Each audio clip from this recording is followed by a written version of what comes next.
Hello students, आज आप लोग अध्ययन करेंगे लिमिट। लिमिट को हिंदी में कहते हैं सीमा। इसमें कुछ एग्जाम्पल लिए गए हैं। पहला एग्जाम्पल है f x is equal to x square minus one upon x minus one. दूसरा एग्जाम्पल है f x is equal to x square minus four upon x minus two. तीसरा एग्जाम्पल है f x is equal to x square upon x. और यहाँ पर लिखा गया indeterminate forms, अनिर्धार्य रूप। मुख्यतः जो है 7 अनिर्धार्य रूप होते हैं। इसमें देखिए कौन सा है, पहले नंबर पर है यदि 0 अपान 0 आता है तो उसको अनिर्धार्य रूप कहेंगे। इन्फिनिटी अपान इन्फिनिटी के रूप का आएगा तब भी अनिर्धार्य रूप। फिर 0 इंटू इन्फिनिटी है। चौथा नंबर पर है इन्फिनिटी माइनस इन्फिनिटी। पांचवा पर है 1 टू द पावर इन्फिनिटी, या क्या है 0 टू द पावर 0। सातवां है इन्फिनिटी टू द पावर 0। अब आइए इसको समझते हैं कि यह है क्या। यदि आपसे पूछा जाए, लोग क्वेश्चन करते हैं कि 1 टू द पावर इन्फिनिटी का मान क्या होगा। विचार करिए, 1 टू द पावर इन्फिनिटी का मान क्या होगा। यदि कहा जाए तो ऐसे जनरली इसका आंसर क्या होगा, 1 टू द पावर इन्फिनिटी का मान क्या होगा, 1 होगा। 1 का पावर कुछ भी आप लगाएंगे उसका मान सदैव क्या होगा, 1 होगा। लेकिन हेडिंग है आपका इनडिटर्मिनेट फॉर्म्स, अनिर्धार्य रूप। इसका मतलब है क्या, यह जो 1 है यह 1 एक्यूरेट नहीं है। यह क्या है, टेंड्स टू 1 है। टेंड्स टू क्या है, 1 है। टेंड्स टू को हिंदी में कहते हैं टेंड्स टू। टेंड्स टू को हिंदी में कहते हैं अग्रसर होता है। अग्रसर होता है, अग्रसर होता है। टेंड्स टू को हिंदी में कहेंगे अग्रसर होता है। तो यह एक्यूरेट वैल्यू नहीं है। यदि यह एक्यूरेट वैल्यू हो जाए, एग्जैक्ट 1 हो जाए, तो 1 का कोई भी पावर आप लेंगे वह 1 होगा। उसका पावर इन्फिनिटी हो चाहे 1 टू द पावर n हो, वह सदैव 1 होगा। लेकिन जो आप लिमिट चैप्टर में जो अध्ययन करते हैं वह टेंड्स टू होता है, अग्रसर होता है। यहाँ पर देखिए 0 टू द पावर 0 आपको दिखाई दे रहा है। आप जानते हैं किसी का पावर 0 लगा दिया जाए, अगर आपसे पूछा जाए कि 5 टू द पावर 0 का मान क्या होगा, तो आप कहते हैं कि 1 होगा। किसी का पावर 0 यदि लगा दिया जाए तो क्या हो जाएगा, 1 हो जाएगा। लेकिन यह जो है एक्यूरेट क्या है, 0 नहीं है। टेंड्स टू क्या है, 0 है। यह 0 नहीं है, 0 की तरफ क्या है, अग्रसर है। अगर ऐसी वैल्यू जो भी रहेंगी तो वह अनिर्धार्य रूप में आ जाएगा। अब इसको अगर कहा जाए कि 0 जो है कि टेंड्स टू 0 के तरफ है, टेंड्स टू 0, तो उसका पावर 0। यह भी जो है कि एक्यूरेट क्या है, 0 नहीं है। यह भी 0 की तरफ क्या है, अग्रसर है। तो हम कहेंगे कि यह जितने भी रूप, यह 7 रूप आप देख रहे हैं, यह इनडिटर्मिनेट फॉर्म्स है। इसमें जितने भी मान दिए गए हैं सब अग्रसर है। यह भी 0 की तरफ अग्रसर है, यह भी इसके डिनोमिनेटर में भी 0 की तरफ अग्रसर है। यह भी इन्फिनिटी की तरफ अग्रसर है, यह भी इन्फिनिटी की तरफ अग्रसर है। टेंड्स हो रहा है, अप्रोचेस टू इन्फिनिटी। तो इस टाइप के जो भी आपको दिखाई देंगे, जो आप लिमिट में अध्ययन करते हैं, वह एक्यूरेट वैल्यू नहीं होती, वह टेंड्स टू होता है। तो इस टाइप के जो भी आपको दिखाई देंगे तो आप समझ जाइएगा। अगर आपको दिखाई दे 1 टू द पावर इन्फिनिटी, तो इसका मान वैसे तो 1 होगा, लेकिन यह जो है कि एक्यूरेट 1 नहीं होता है। 1 की तरफ क्या होता है, अग्रसर होता है। यदि अग्रसर होगा तो उसका मान क्या होगा, 1 नहीं हो सकता है। अब आइए कॉन्सेप्ट ऑफ लिमिट, लिमिट का कॉन्सेप्ट। अब यदि इसको विचार करिए, पहला एग्जाम्पल हम लेते हैं, example number 1। F x is equal to दिया है x square minus 1 upon x minus 1। अब इसको विचार करिए, यदि if x is equal to 1, क्या हो जाए, विचार किया जाए यदि x का मान 1 हो जाए तो क्या होगा। अब इसमें वैल्यू पुट करिए तो क्या हो जाएगा, f1 is equal to 1 square minus 1/1 minus 1। तो आप देख रहे हैं कि f ऑफ 1 क्या हो जाएगा, 0/0। क्या हो जाएगा, 0/0। यह किस रूप का, यह अनिर्धार्य रूप। यही जो है कि हमको लिमिट में अध्ययन करना है, इसी से हमें बचना है, क्योंकि डिनोमिनेटर 0 नहीं हो सकता है, क्योंकि डिनोमिनेटर टर्निंग फैक्टर होता है। आपको रिलेशन एंड फंक्शन में आपको बताया जा चुका है कि यदि हर 0 हो जाएगा तो अनडिफाइंड हो जाएगा। तो हमको हर में कैसे भी करना है कि 0 ना आए, तो इससे बचना पड़ेगा। अब देख रहे हैं कि अब इसको थोड़ा सा सिंप्लीफाई किया जाए। वर्गांतर आप जानते हैं, x स्क्वायर माइनस 1 को आप लिख सकते हैं x माइनस 1 x प्लस 1 अपान क्या हो गया, x माइनस 1। अब इसको कैंसिल कर देंगे, क्या हो जाएगा, x प्लस 1। अब इसमें आप रखिए x इज इक्वल टू 1, तो f of 1 is equal to क्या होगा, 1 प्लस 1 इज इक्वल टू क्या हो जाएगा, 2। अप्रॉक्सीमेट, लगभग यह मान आएगा, अप्रॉक्सीमेट, यह अप्रॉक्सीमेट वैल्यू है, लगभग जो है कि इसका मान आता है। यह आपको दिखाई दे रहा है कि f1 की वैल्यू क्या आ गई, 2 आ गई। इसको आप जो है कि सिंप्लीफाई किए हैं, उसके बाद यही जो है वैल्यू 1 रख रहे हैं तो 2 दिखाई दे रहा है। इसके पहले आप रखे थे तो 0/0 जो इनडिटर्मिनेट फॉर्म से में आया। अब इसी को सिंप्लीफाई करके अगर x is equal to 1 put किए हैं तो इसका मान क्या आ रहा है, 2, जबकि यह 2 एक्यूरेट नहीं है। अब इस पर विचार अभी किया जाएगा। यह ऐसा होगा 1.999, जितना आप इन्फिनिटी तक 9 कर लीजिए, लेकिन यह कभी भी 2 के बराबर नहीं होगा। या तो 2 से कम होगा या 2 से थोड़ा सा अधिक होगा। जितना इन्फिनिटी आप लिख लीजिए 1 लिख लीजिए, या तो 2 से कम होगा या तो 2 से अधिक होगा, लेकिन एक्यूरेट वैल्यू 2 नहीं होगा। क्यों, एक रिमार्क मैं आपको लिख दे रहा हूं, इसको याद रखिएगा। रिमार्क, यदि नॉन जीरो होगा तभी हम कैंसिल कर सकते हैं। यदि हर में जो है कि नॉन जीरो होना अनिवार्य है। देखिए यहाँ पर x इज इक्वल टू 1 रखें तो डिनोमिनेटर क्या है, 0 है, और हर में 0 का मतलब अनडिफाइंड। नॉन जीरो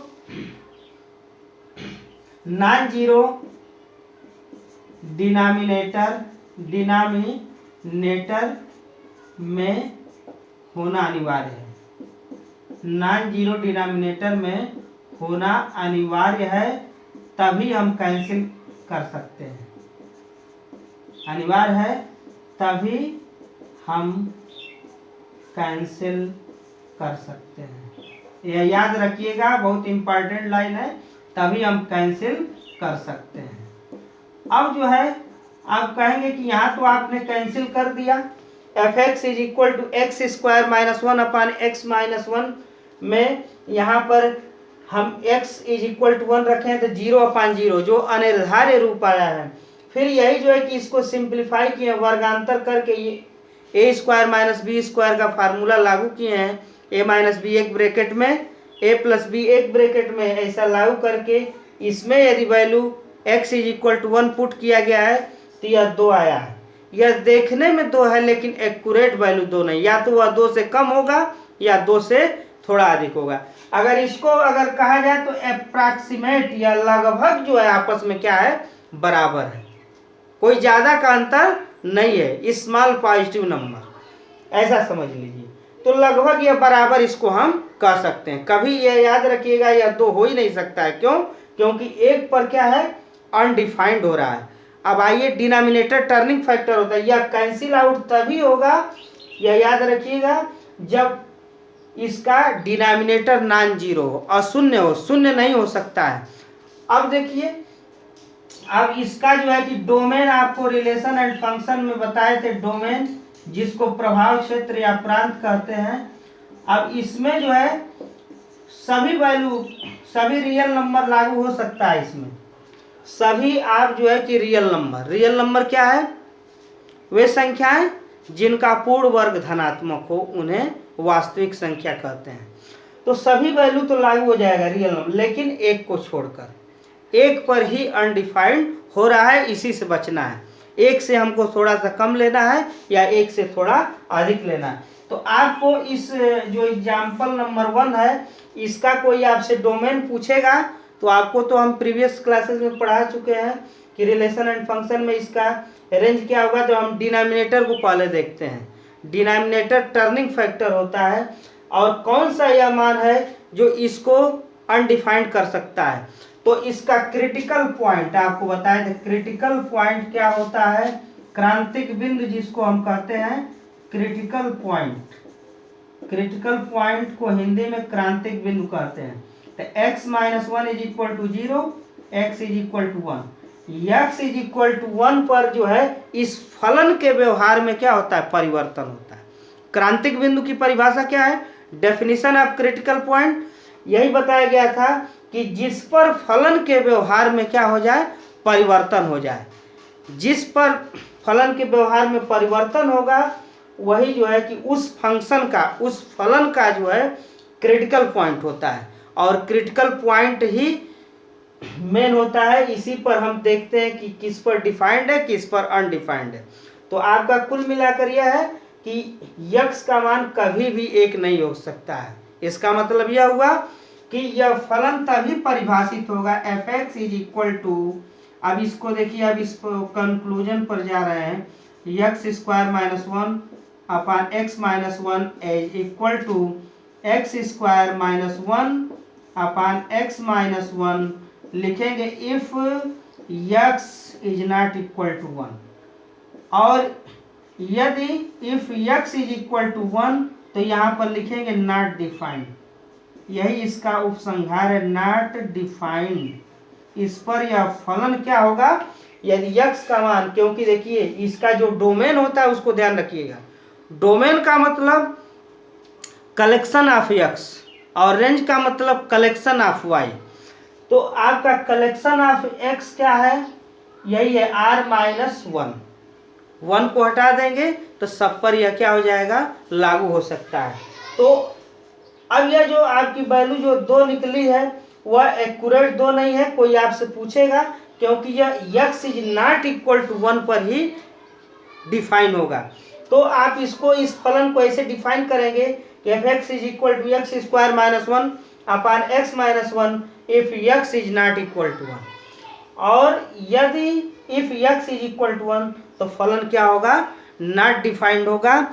और यही डोमेन टर्निंग फैक्टर है। और डोमेन जो है उसके डिनोमिनेटर में देखने से यही है कि x इज इक्वल टू 1 पर क्या होगा, अनडिफाइंड होगा। अब आइए इसका graphical representation. f(x) is equal to x² - 1 upon x - 1। अब इसको सिंप्लीफाई आप करेंगे तो x - 1 एक ब्रैकेट में, x + 1 एक ब्रैकेट में, अपान क्या हो जाएगा, x - 1। अब यह कैंसिल आउट हो जाएगा, x + 1। इसका मतलब f(x) को क्या लिखते हैं, y लिखते हैं, y is equal to x + 1। आप इसको ऐसे भी लिख सकते हैं, x - y is equal to -1। अब अंतःखंड रूप आप पढ़े हैं, अंतःखंड रूप में रेखा का समीकरण होता है x upon a plus y upon b is equal to क्या होता है, 1 होता है। यह अंतःखंड रूप में रेखा का समीकरण है। और x upon a plus y upon b is equal to 1। तो यह क्या, a क्या है, x अक्ष पर कटा अंतःखंड है, और b जो है y अक्ष पर कटा अंतःखंड है। तो अब -1 से इसमें क्या करेंगे, भाग लगाएंगे। तो क्या हो जाएगा, x upon -1 plus y upon 1 is equal to क्या हो गया, 1। अब यह आप इस इक्वेशन से देखने से पता चल रहा है कि x अक्ष पर कटा अंतःखंड, x अक्ष पर कटा अंतःखंड -1 है। कटा अंतःखंड क्या है? -1, और y अक्ष पर कटा अंतःखंड क्या है? +1 है। अब इसको जो है कि ग्राफिकल रिप्रेजेंटेशन, अब इसको आइए बनाया जाए तो क्या हो जाएगा? x अक्ष पर कटा अंतःखंड -1 और y अक्ष पर कटा अंतःखंड क्या है? +1 है। और इसी पॉइंट को आप मिला दीजिए, इसको मिलाकर आगे बढ़ाएंगे, ऐसे बढ़ाएंगे आप तो यहाँ पर जो है एक जो है इम्पटी सर्किल हम यहाँ बनाए, और यही जो है या y का मान 1 है, यहाँ पर y का मान क्या होगा? 2 होगा। या y एक्सिस है आपका, या आपका x एक्सिस है। अब जो है कि यह फिगर किसका है? y = x + 1, यही आपका जो है क्या है? एक रेखा प्राप्त हो रहा है, स्ट्रेट लाइन। तो अब आप देखिए यहाँ पर इम्पटी सर्किल बनाने के पीछे कारण क्या है? यही जो है यह मूल बिंदु आपका ओरिजिन पॉइंट है, और x = क्या है आपका 1। यही जो है इसको व्यापक में x = हम a लिखते हैं।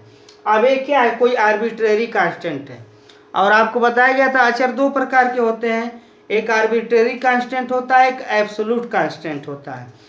तो आर्बिट्रेरी कांस्टेंट में क्या अपने मन से जो भी चाहेंगे 1 2 3 लिख देंगे, लेकिन अकॉर्डिंग टू द क्वेश्चन क्या कर रहा है? अगर यहाँ x² - 4 अपान x - 2 है, तब यहाँ पर x = 1 नहीं होगा, क्या होगा?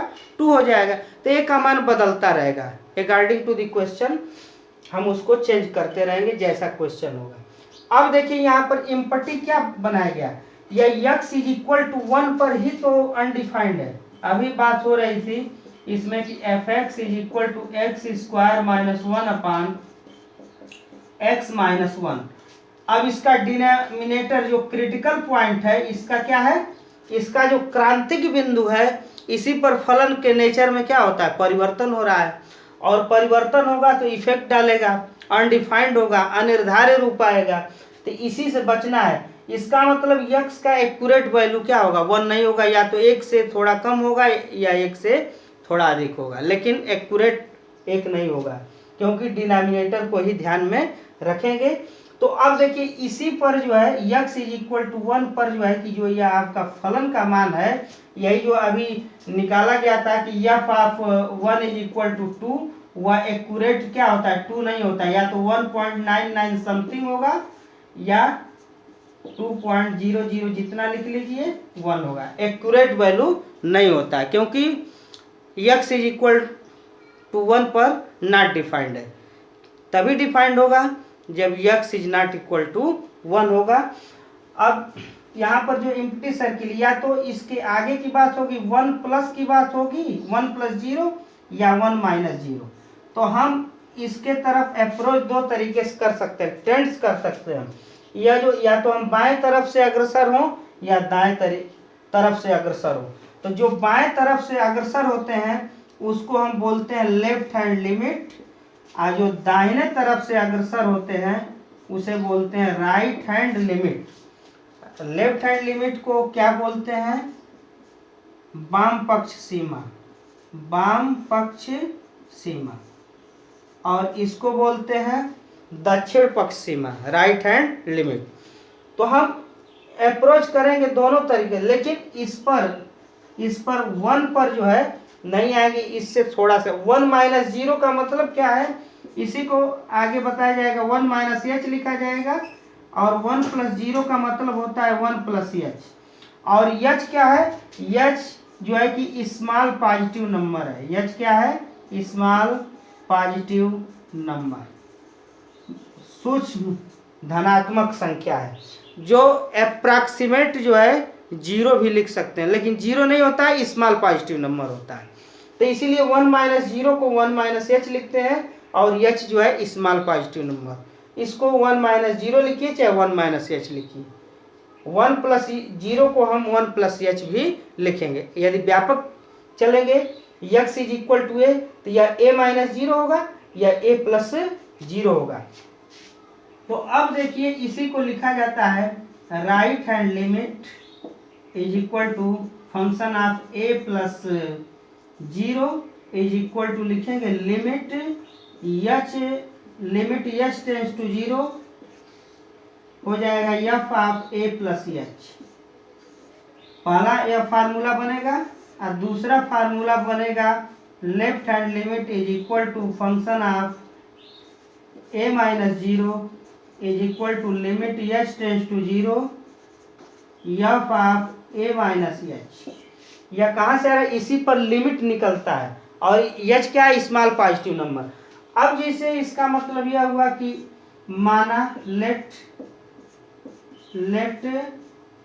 X is equal to a plus h. व्यापक रूप में हम यहाँ पर ए 1 की जगह पर ए रख रहे हैं।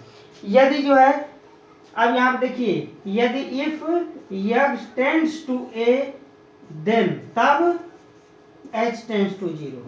अब यहाँ पर देखिए यदि x का मान a की तरफ अग्रसर होगा x का मान तो h का मान, अब ऐसे भी समझिए अगर x का मान यहाँ पर a रख दें तो h का मान क्या हो जाएगा? a से कैंसिल हो जाएगा तो h बराबर 0। लेकिन 0 नहीं है क्योंकि यहाँ जो है लिमिट में हम टेंड्स टू चलते हैं, एक्यूरेट वैल्यू नहीं होता है। यदि x जो है a की तरफ अग्रसर होगा तो इस इक्वेशन को देखिए यदि x टेंड्स टू a तब हम कहेंगे h टेंड्स टू 0। तो यही आपका इस लिमिट में यही दो फार्मूले हैं, इसी के माध्यम से हम लिमिट के क्वेश्चन को सॉल्व करते हैं। तो right hand limit is equal to होता है F of A plus 0 is equal to limit H tends to 0 F of A plus H. दूसरा फार्मूला है left hand limit is equal to f a minus 0 is equal to limit H tends to 0 f a minus h. अब ऐसे ही आप देख रहे हैं जैसे x square minus 1 upon x minus 1 का कॉन्सेप्ट है, वैसे f x is equal to x square minus 4 upon x minus 2 का कॉन्सेप्ट है। बस इतना ही है कि यहाँ एक्स इज इक्वल टू 1 की बात हो रही है और यहाँ पर जो बात होगी एक्स इज इक्वल टू 2 की बात होगी। अब यहाँ पर f x is equal to x square upon x, अब यही इसको कैंसिल तभी कर सकते हैं, यही रिमार्क आपको लिखवाए थे। या f x is equal to x square upon x बराबर एक्स तभी लिख सकते हैं जब व्हेन एक्स क्या हो? नॉन जीरो हो। क्या होना चाहिए? नॉन जीरो होगा। अगर x का मान 0 हो जाएगा तो अनडिफाइंड होगा, अनिर्धारित रूप आएगा, तब इसको कैंसिल आउट नहीं कर सकते हैं। यह याद रखिएगा आप लोग कि कैंसिल आउट तभी होता है जब उसका डिनोमिनेटर नॉन जीरो होना चाहिए। शून्य अगर होता है तो उस पर जो है कि हम कैंसिल आउट नहीं कर सकते हैं। F x is equal to x square upon x is equal to x तभी होगा, इसको कुल मिलाकर यह कहा जाए जब when x is not equal to 0, x is not equal to 0। यदि x इज इक्वल टू 0 होगा तो हम f x is equal to x नहीं लिख सकते हैं। इसके लिए कंडीशन है कि इसका डिनोमिनेटर क्या होना चाहिए? नॉन जीरो होगा, तभी कैंसिल आउट कर सकते हैं। तो आपकी यही दो फार्मूले हैं और आपको यह 7 अनिर्धारित रूप बताया गया है। यही बताया गया तो 1 टू द पावर इन्फिनिटी का मान 1 हो सकता है, कंफर्म होगा 1, लेकिन 1 जो है कि 1 नहीं है एग्जैक्ट, वह टेंड्स टू 1 है। एक की तरफ यदि अग्रसर होगा तो 1 टू द पावर इन्फिनिटी को हम कहेंगे इनडिटर्मिनेट फार्म। इसमें जो 7 इनडिटर्मिनेट फार्म दिए गए हैं यह सब टेंड्स टू हैं, अग्रसर हैं। अब इसको नेक्स्ट वीडियो में हम कुछ इस पर क्वेश्चन करेंगे और आपका यह फार्मूला आप लोग याद रखिएगा कि right hand limit is equal to होता है F of A plus 0 is equal to limit H tends to 0 F of A plus H. दूसरा फार्मूला क्या है? Left hand limit is equal to F of A minus 0 is equal to limit H tends to 0 F of A minus A. इसी पर आपकी पूरी प्रश्नावली लगेगी और इस पर नेक्स्ट वीडियो में हम आपको आपकी प्रश्नावली हम शुरू करेंगे। फार्मूला आप लोग याद रखिएगा।